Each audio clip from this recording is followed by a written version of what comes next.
All right, so we want to welcome everyone to really our first episode and really more of an introduction than anything. This is a podcast called Down the Rabbit Hole. I'm Dr. Devin Coughlin. This is Dr. Steve Safka. We're going to be bringing you information really more than anything on the health freedom movement that's sweeping across America right now. Dr. Steve is president of the New Jersey Medical Freedom Advocates. Tell us how you got into that. Well, I was asked to be president some years ago, and it was a natural fit for me. I've been researching all things health and then all things health freedom for the last 26 years. And I've noticed that legislation is progressing in a way that people are having less and less ability to choose their pathway in health. So then it became personal to me. I have a family, you have a family, and we want to maintain our freedom. You know, not everybody has to ascribe to conventional medical practices. I mean, it is a choice, and we all deserve the choice, you know, to go one way or the other because it's our bodies. Totally. Simple. And when it comes to personal values, I don't know about you, my number one value is freedom. Sure. I would take that over anything else, and people have fought and died for that in our country for hundreds of years, and we'll be damned if that goes down in front of us. Right. So we're in the state of New Jersey. We really met and got connected through something that was happening in New Jersey back in December of 2019. The state government was trying to make vaccines mandatory for children to go to school. And there wasn't going to be any buffer at all. It was going to be almost effective immediately. Like kids would go home for Christmas break and you weren't going back to school if you didn't have all the vaccinations that the state deemed required. And this was traumatic for these children who were on the edge Big time. of being kicked out. The legislation was willing to kick out tens of thousands of children, like I said, the next day. And these are children that have commingled in and out of the classroom for days, months, decades, and to nobody's detriment. So at some point you have to wonder, why are they doing this? You know, what's the reasoning? Sure. We try to uncover a lot of that. And there's going to be a lot of talk on that, in episodes to come, without a doubt. But we were in Trenton at least 4 full days, upwards of 10,000 people there protesting. We did manage, we were able to, I don't even want to call it a win because they're just going to keep pushing for it, but it was a delay. They were unsuccessful in passing the law, which was positive, but then, obviously we rolled into the springtime in March where the COVID-19 basically took over everyone's The debacle. Yeah, everyone's mentality, the media, everything, that's where it's gone. So a lot of these states, and it wasn't just New Jersey, it was New York, California, Connecticut, Colorado, Virginia, Illinois. You can go down the list. There's a lot of states right now where health freedom is under attack. And really that's the purpose of this podcast that we're going to be doing is going to be to, number one, get people thinking and questioning. There's nothing wrong with thinking critically and questioning the status quo. Doesn't make you a conspiracy theorist. Right. Well, first of all, to think that there's no conspiracy is naive, and we'll touch on a lot of these subjects. For sure. But certainly we're not going to go into that weird realm where it's a little kooky. Sure. But we're going to uncover some things based on fact, based on science, that give people the ability to see things in a different light and make their own decisions, and also provide all the research that shows why we deserve our medical freedom. Totally. Because not everything we're being told all the way through the generations from the 50s on up to today is true and accurate.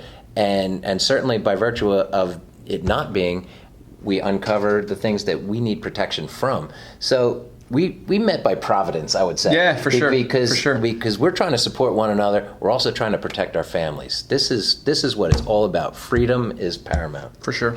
And truth be told, we have the knowledge to protect our families, but the more and more we've seen, and the more and more we've seen the politicians try to take away more and more of our freedoms, in this case specifically health, it just makes you ill, and we want to share this information with everybody else. And so really the number one purpose of this podcast is to inform and really empower people to be able to make their own health choices and be able to see the patterns that are going on here and be able to see really some of the motives that are certainly not in our family's best interest. Sure. I don't think it takes a rocket scientist to look at the fact that in December of 2019, New Jersey tried to make it mandatory for the HPV vaccine for children to go to school. Yeah. It's a sexually transmitted disease. How many kids are going to school and having sex in school that made that so urgent that it had to be passed immediately in December of 2019? Something's going on there. And so we want to uncover these things. That's why we call this Down the Rabbit Hole. Right. But again, we are going to have a iTunes podcast that's going to be out for you, downloadable. We're also going to have a YouTube channel where we're going to have these video podcasts available for you guys to learn from. You can submit questions that we can touch on future episodes. I look forward to that. Absolutely, absolutely. And then as president of New Jersey Freedom Medical Advocates, we're going to have a lot of inside information to bring to you that you're not going to see in the lamestream media. We want to make sure that we're giving you cutting edge info. And we're not just going to touch on vaccines and COVID-19. What are some of the other topics we're going to talk on? Well, first I want to just say that I want, like, anybody who's listening to know that you're not alone. There's the people that tend to gravitate towards a program like this. They also feel the same thing we are feeling, that their freedoms are being encroached upon. There's a lot of people. It's a growing number of people who think the way we think. For sure. Because whenever there's like a squeeze like this from authoritarian entities, there's always going to be a reaction for people who value their freedom.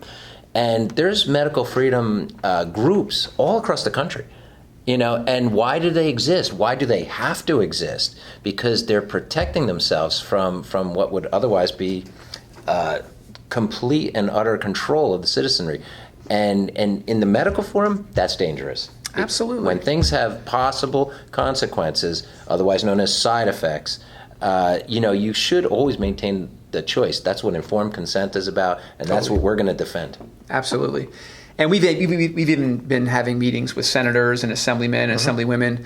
Again, if we're not talking to those people, we're just talking to each other, and we ultimately need to have the ear of them. And really, at the end of the day, health freedom is if someone wants to take all the drugs in the world and get all the vaccines in the world. It's all about choice. That's their choice. Yeah.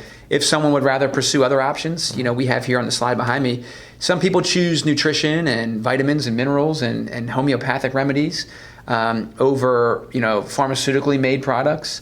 And that should be their choice as well. Sure. At the end of the day, as adults, it's our job to make decisions for ourselves and our families. I don't believe it's the government's job to decide how we care for our children. And we should never let a precedent be set that the state claims they do own the children, because they don't. I have 3 children, 23, 17, 2.5. They're all brilliantly healthy, and we've abstained from much of conventional medicine our whole life. Absolutely. And no one's going to tell me I'm not successful at raising healthy children. So I am allowed, by virtue of my education and just basic tenets of being a parent. Totally. I can choose this or I can choose that. Within reason. Obviously, you're not going to feed your kids worms. Even if it's healthy, like that would be probably irresponsible. But the things we talk about is basically on the good side of health. For sure. Yeah. Yeah, and at the end of the day, really, this podcast is going to be all about, again, informing and empowering you guys. And so make sure you stay tuned. Again, we're going to be hitting on topics, everything from nutrition you can use to help with your health, to, it could be exercise, supplementation, whatever the case may be. And really the last thing I want to say before we cut off this intro is our background, both of us, we're doctors of chiropractic. And so again, I give people the analogy, if you had a heart attack or a stroke or you're in stage 4 cancer, we're not necessarily giving advice on those things. That is for your medical doctor. That's that's crisis care. And crisis care is really only this much of healthcare. Really, the vast majority of healthcare is preventative. It's going to be proactive things that you can do on a regular basis to increase your health. And that's where our expertise is. Yeah, what did one of our founding fathers say, Dr. Gonstead? Yeah. Medicine is the study of sickness and what causes a man to die. Chiropractic is the study of health and what causes a man to live. And this is our approach. This is our heart. 100%. And we're gonna defend it and promote all the ways you can help protect and keep your family healthy too. Absolutely. Again, Dr. Steve Safka, Dr. Devin Coughlin, bringing you down the rabbit hole. Make sure you follow us for future episodes.